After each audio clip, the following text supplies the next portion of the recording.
Thanks for joining us for CBN's On the Home Front, where we highlight what the men and women of America's military do to defend our country. I'm Mark Martin. Our top story, U.S. officials have alerted American ships that Iran or its proxies could be targeting maritime traffic in the area as tensions increase between the U.S. and Iran. The U.S. has deployed an aircraft carrier and B-52 bombers to the Persian Gulf in response to alleged threats from Iran. Tensions are mounting between the two countries over the unraveling nuclear deal with world powers. Tensions increased after President Donald Trump withdrew the U.S. from the 2015 deal. He also restored sanctions that have taken their toll on Iran's economy. Coast Guard officials are defending themselves after a search and rescue exercise in the South China Sea caught the Chinese government's attention. The U.S. Coast Guard cutter Bertholf conducted a rescue simulation with two Philippine ships last week in an area of the sea that was seized by China in 2012. The Philippine Coast Guard said during their training, two Chinese vessels were spotted observing their activities, but U.S. officials say they were not doing anything wrong. Well, you know, we were in international waters, so we're by international law we were operating in areas where any nation can operate, and so we were doing that safely and professionally. Approximately 50 airmen and soldiers from the Maryland National Guard recently deployed to Estonia to participate in Spring Storm 2019. They teamed up with Estonian military forces to conduct training that mirrored real-life warfighting situations. Barrel out. There you go.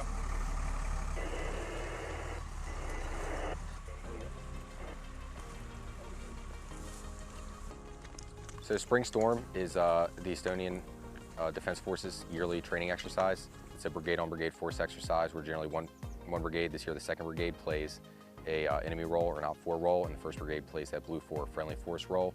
And it's basically an exercise just to test the strength of their military as well as their ability to interoperate with NATO allied forces. Getting to interoperate and build those international alliances and those relationships has been a highly valuable experience for a lot of these soldiers, myself included. It's really good, especially to get some of these younger soldiers, being able to partner with other nations that they may have not worked with before, give them a new experience. It's cool to actually hang out with different world soldiers. They take some of the things that we do and they're like, oh, that's actually a good idea. You know, maybe we should start doing that. And then some of the things that we do are the same.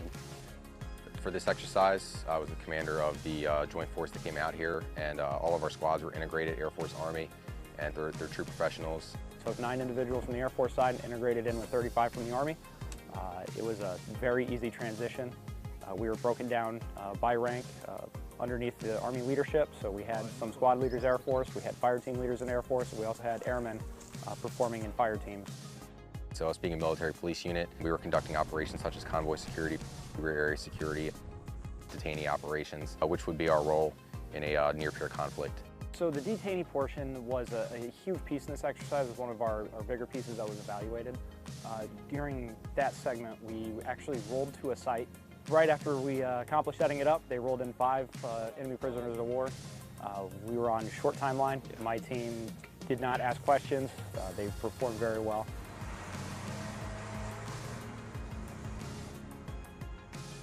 We would like to integrate allies more into our own exercises, especially in cyber-wise, because we also consider allies or allied forces as a part of our capability. So we've been working with the Estonian Defense Force Cyber for the last 10 years. So the relationship has evolved, and we are actually live on the network. So this is a first for us. It's a big deal because we have different laws and different regulations that normally prevent us from being on different partner nation networks. So this is huge for us that they actually trust us enough to let us on and look at the real data that's across the network. We look at stuff a certain way. We have a certain understanding. Having an extra eyes from different countries, so at the moment from France and then US, so having those extra pair of eyes that have different experience gives us more insight into what's going on.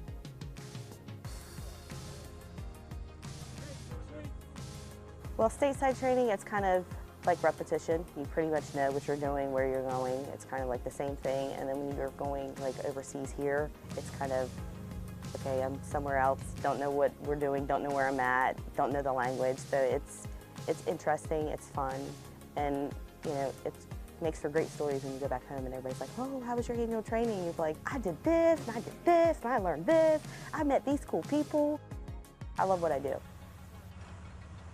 Here at home, Patrick Shanahan, the acting Secretary of Defense, recently made a trip to the southern border. Shanahan spoke to Border Patrol agents and other officials at the McAllen Border Patrol Station in Texas. He assured them the Pentagon would not withdraw its military support prematurely. He also said he intends to accelerate plans to secure the border even without the Pentagon's help. More than 4,000 military troops are currently stationed at the border, including active duty and National Guard. Coming up, how CBN is stepping in to help a military family in need. Thanks for staying with On the Home Front. CBN honors the men and women in our military with an initiative called Helping the Home Front. It partners with churches across the country to meet the needs of their military families, from repairing homes to providing financial support to wiping out medical bills for wounded veterans. Military families are often on the move. Recently, we met a Marine who relocated his family after being told new orders were coming. When those orders were canceled, he had to move them back, and he got hit with the bill for all the expenses. These added costs were crushing the family's already tight budget until they got a visit from Helping the Home Front. For Army wife Brandy, keeping the household running smoothly alone is second nature. Her husband is currently deployed in Afghanistan. She constantly prays for his safety. I trust, I say, God, I know you have great plans for my husband, and you are his protector, and you have, you know, angels around him. In March of 2018, it was Brandy and the children who needed God's protection when a tornado touched down in their neighborhood.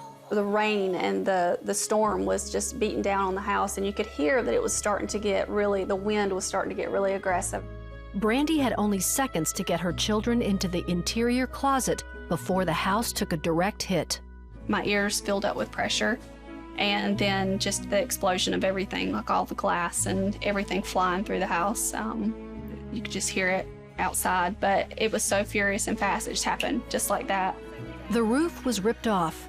Inside, glass from blown-out windows destroyed most of the furniture. This is where her daughter would have been sleeping. Just the force of, you know, the glass breaking, and there's glass and debris, and I mean, it's just destroyed.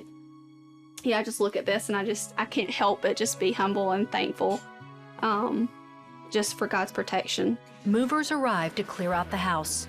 Meanwhile, Brandy faced a potential financial crisis. She'd have to dip into savings to replace the things insurance wouldn't cover. When her military support group, Battleground, heard about her situation, the group's leader, Michelle Bowen, called CBN's Helping the Home Front and invited Brandy over to tell her some good news. We are partnering with CBN to make sure you're taken care of during this hardship. I feel so loved, and I feel so just humble. It means the world to me. It really does. We are going to take you shopping to replace household items, toys. Also, we are going to take you to the furniture store so that that dining room table that has glass embedded in it and your china hutch that's ruined, those items can be replaced. Your daughter's bedroom furniture that has to be replaced, we're stepping in to help you purchase that as well. It's just a lot. The staff at Ashley's was standing by to offer discounts on everything Brandy needed. CBN also took Brandy shopping to replace her children's clothes and belongings. Brandy can now face the cleanup with a little less stress. To have someone like CBN who comes in and says we want to help in those situations, it really means a lot. It absolutely is a game changer. Coming up, we take a look back in history at World War I and how it affected America's Army today. A turning point in World War I came as American forces helped the Allies push the Germans back and change the direction of momentum. We're bringing you the 4th episode of a U.S. Army original 7-part series called The Great War. So in July of 1918, the Germans have conducted 3 attacks, 2 of which had achieved spectacular results, but they're also losing men. So Ferdinand Foch, looking at the situation, is recognizing that despite their significant territorial gains, the Germans are no closer to winning a strategic victory on the Western Front. And what Foch is starting to do is he's looking for a place where the Allies can go on the offensive.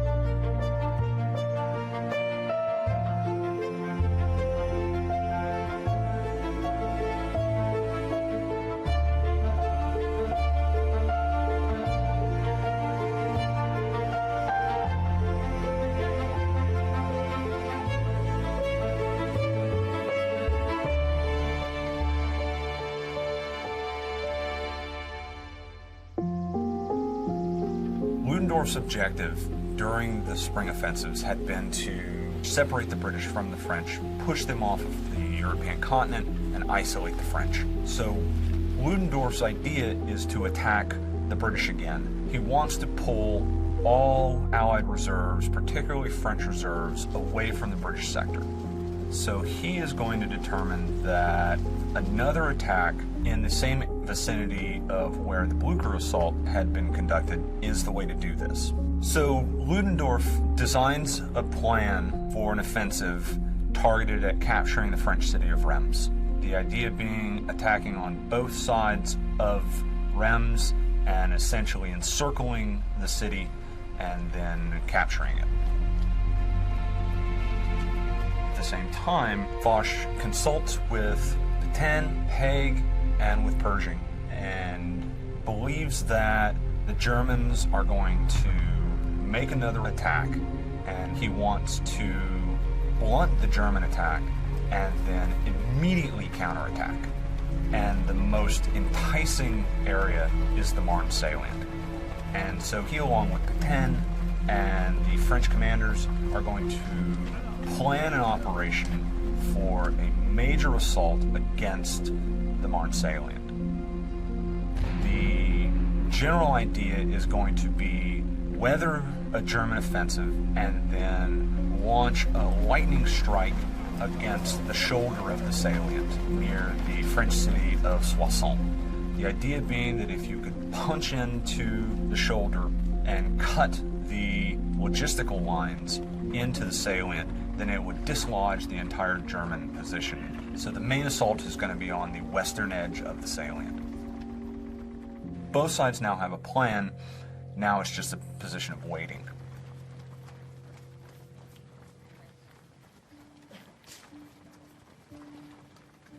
Now, unfortunately for the Germans, on 15 July, hours before the German offensive was set to begin, an Allied patrol had captured several German prisoners, including a German officer. The officer had orders designating when the offensive was to begin. That information was quickly relayed up the chain of command, and the Allies prepared to launch an anticipatory artillery strike against the Germans before they began their offensive. And in fact, this is what they do. About 15 minutes before the German offensive was set to go off, while the German ground forces were gathering in their staging area, the Allies launch a massive artillery barrage, killing many Germans, disrupting much of the German organization, and indicating clearly that the Germans did not have the element of surprise. However, as is so often the case, plans are in motion and it's too late to alter them at this point. So at the set time, the German batteries commence firing on the Allied lines. So not only have the Germans lost the element of surprise, but they're also facing the Allies who have arranged their forces in a much more sophisticated way. The French, by this point, have understood the concept of a defense in depth, and they are going to utilize that on a large section of their frontage. This enables them to bear the initial brunt of the enemy attack and then stop it and push it back. So the Germans are going to launch their assault on 15 July, and they're going to have limited success to the east of Reims. To the west of Reims, they're going to fight a very, very difficult, drawn-out battle against the French and American forces arrayed there, the most significant of which is going to be the fight against the American 3rd Division in the Surmelin Valley. But the Americans and the French are going to hold and succeed in providing Foch what he needs, which is that initial stoppage of the Germans, which allows Foch to launch his counterattack. It is going to begin on 18 July. It is tremendously successful. To the north near Soissons, the American 1st Division, American 2nd Division, and French 10th Moroccan Division are going to drive into the German lines, advancing as many as 5 to 10 kilometers over 3 days, effectively bringing the German logistical system under threat of artillery barrage, which does exactly what Foch had wanted, which was to force the Germans to begin withdrawing from the Marne salient. The attack is not so successful that it completely surrounds the German forces within the salient, but it does batter the Germans to a degree that they now have to withdraw. In the process of doing this, the 1st and 2nd Division suffer a tremendous number of casualties. They are going to be rendered combat ineffective for at least a month. They will not go back into action until early to mid-September. Don't go anywhere. We'll be back right after the break. Welcome back to On the Home Front. Here's the second half of episode 4 of a U.S. Army original series, The Great War. The Americans are still having problems with coordinating infantry and artillery and armor, so combined warfare, but they're learning. Several days after the initial attack, on 18 July, Allied forces all along the salient begin a general offensive, and over the next roughly 2 weeks, the Germans are going to conduct a fighting withdrawal from the edges of the salient. They are going to pull back to a series of defensive lines that they have established, trying to hold off the advancing Allies. By early August, the Germans have withdrawn all the way to the Veyle River. The Americans and the French have followed them, and most significantly, the Americans take up position near the small French town of Fimes. At this point, the salient has effectively been reduced, and the Allies have seized the strategic initiative.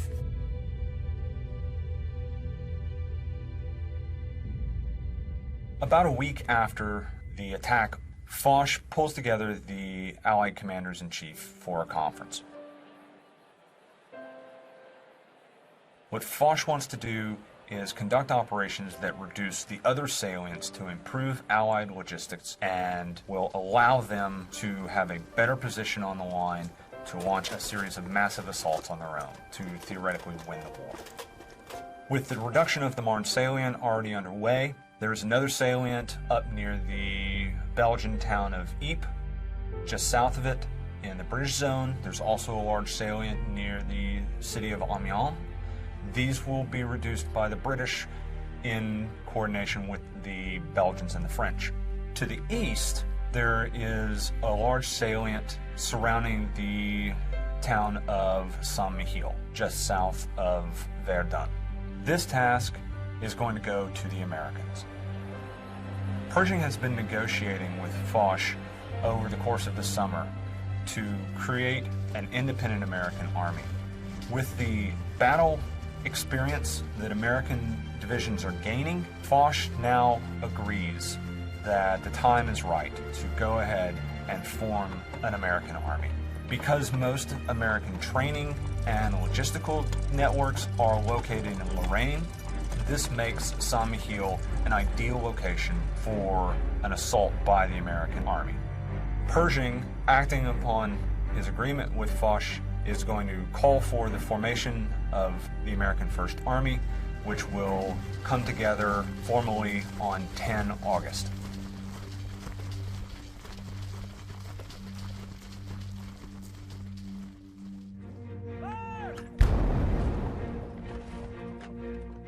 So with the Germans reeling after the loss of the Marne salient and the significant casualties that the Allies have inflicted upon them, they have effectively ceded the strategic initiative to the Allies. And Foch is more than willing to take up that initiative and go on the offensive all along the Western Front. He is going to coordinate an assault by not only a Franco-American force along the Marne salient, but he's planning an American attack at St. Mihiel and a British attack near Amiens. So now we start to see, finally, after 4 years, that the Allies are going to be conducting operations in a coordinated manner, denying the Germans the ability to deal with one assault individually before turning to another. Now the Germans are going to have to defend everywhere.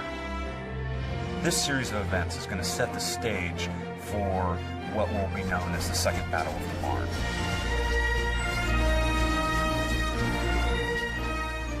That's all for today, but you can find more of our exclusive news coverage at cbnnews.com. Hope you'll join us next time. Have a great day.